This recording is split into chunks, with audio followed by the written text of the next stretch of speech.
Welcome back to Dakota Midday. I'm Paul Guggenheimer. Ryan McFarland says it's time for tricycles and training wheels to take a time out. His company in the Black Hills of South Dakota sells training bikes designed to teach kids how to balance and steer on two wheels. The bike has no pedals. How does it work? Well, we're joined now on the phone from Rapid City by Ryan McFarland, who is going to tell us all about the Strider running bike he invented in 2007. Ryan McFarland, welcome to Dakota Midday. How are you? I'm doing great. How are you? I'm good. You have children, right? I do. Yep, two little boys. Bodie's now 7, and my younger son, Jesse, is 3.5. So I'm guessing they might have had something to do with how you came up with this idea. Yeah, definitely. I wasn't setting out to design a product to sell at all. Really just have a passion for riding mountain bikes and dirt bikes, motorcycles, kind of anything on two wheels, and was a very excited new dad, and probably overly excited. I don't think he was even 2 yet, and I had a tricycle and a pedal bike with training wheels, and even had a little Yamaha 50cc dirt bike. All these things lined up and waiting for him in the garage, and and it was through watching him interact with all those things that kind of led to the development of the Strider. So the biggest thing that really struck me, while all of those vehicles, the tricycles, the training wheel bike, they all look so small in the store, and they all look so small relative to us as adults. When you watch a really little kid, right at 2 years old, interacting with those, you see how big they are proportionate to that child. And coming from the mountain biking world where, as adults in competition, we spend hundreds of dollars trying to save ounces off our bicycles and get them as light as possible, I started looking at the percentages that a child faces when they're presented with a little pedal bike like that. And many times it's that bike represents more than half of their total body weight. And so we're really asking them to perform an extremely difficult task to get on something that is, the equivalent of probably 5 feet tall relative to an adult, and 7 or 8 feet long and weighing better than half your body weight. If an adult were presented with a bike for their first experience that was proportioned that way, they wouldn't find any success, and they certainly wouldn't have any fun, and definitely fear injury on something that big and heavy and high up off the ground. So it was when I started realizing the proportions he was facing that got me to thinking, I need to scale something truly to fit him where he is. And that led me to basically take his little training wheel bike and take the Sawzall and torch to it and cut out the better part of the frame, and then in the idea of weight savings, getting rid of all of the drivetrain, pedals, cranks, chain, everything like that. Something else I kind of discovered along the way is that a lot of people, and me as well, equate riding a bicycle or riding a bike to pedaling, and really riding, I changed my view on this. Riding is the ability to balance on two wheels.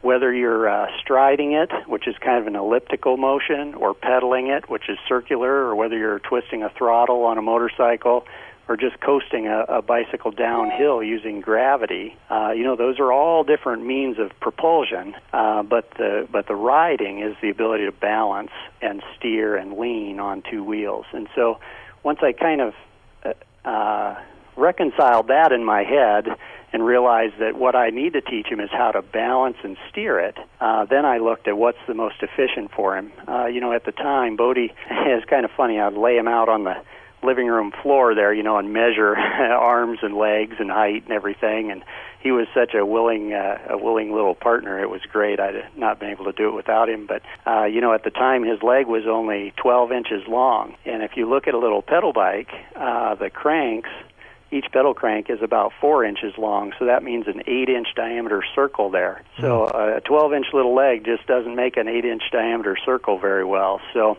what I realized is that the striding motion let him use the full power of his leg to propel the bike. So where on a tricycle or a training wheel bike, he was really struggling. If it was anything but absolutely perfectly flat, hard, concrete surface, he just couldn't even make it move. But when I put him on a strider, I mean, it was right away. Within a day or two, he was going through the grass, up and down small hills and over tree roots and curbs and everything. And it really gave him mobility that he would just have never found on a tricycle or training wheel bike, not for, at least 2 or 3 more years. So it advanced his development, I would say, by at least 2 years over alternatives. So you had a success within your own household.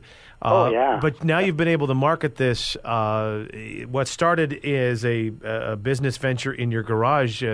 Describe how it's grown. Yeah. Well, and to step back just a little bit, is that I still, through none of this was I intending to start a company or develop a product. This really was me trying to find a way to teach my son. And it was probably a year later that I decided to start a business around it. And what led to that was his skills and ability on the bike even exceeded my expectations. I mean, it really was an eye-opener to me what he could do and what he was capable of on the bike once I got a bike that really was proportionate to his size and weight. But what happened then, and what led to me finally saying, okay, I've got to do something with this, is wherever we went, we would get stopped by other parents, people that we didn't know, asking, how old is he? I can't believe he can do that. Where did you get that bike? Can I get one, or where can I buy one? And this was happening repeatedly.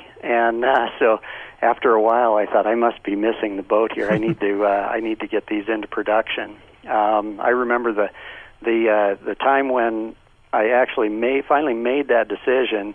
Bodie and I were headed to a restaurant, and rather than carry 2 years old, rather than carry him or put him in a stroller, we would just take the Strider everywhere. At that time, it wasn't even named Strider; it was just this modified little bike. But if we had to go any distance, we just put him on that because it increased his mobility so much that he could easily walk, a mile or two, and at a pace that exceeded my brisk walking pace. So we were going down the sidewalk, and he's zipping along and kind of, weaving around on the sidewalk and waiting for me to keep up, basically. And there were cars that had stopped on the road and just gawking at what he was doing, and there are other people backing up behind these cars that are stopped. And I finally said, okay, that's it.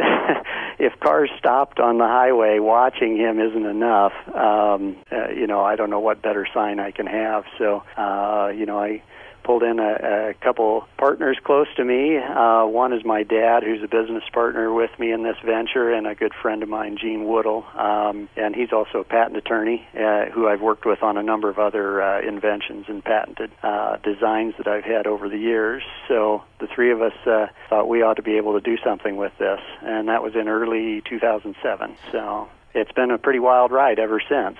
We're now distributed in about 10 foreign countries and throughout the United States, and we're just running to keep up.